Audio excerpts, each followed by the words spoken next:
Social మీడియాలో చాలా మంది అడుగుతుంటారు, E20 అంత ప్రయోజనకరమైతే పెట్రోల్ చౌకగా ఎందుకు కాలేదు?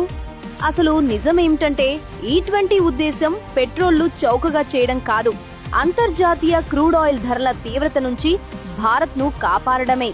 గతంలో లీటర్ పెట్రోల్ పై 100% దిగుమతి చేసుకున్న క్రూడ్ ఆయిల్ ప్రభావం ఉండేది. కానీ E20 వల్ల అందులో 20% భాగం మన దేశంలో తయారైన ఇథనాల్తో భర్తీ అయింది. దీనివల్ల గ్లోబల్ మార్కెట్లో ముడి చమురు ధరలు పెరిగినా ఆ ప్రభావం లీటర్లో కేవలం 80% భాగంపైనే పడుతుంది.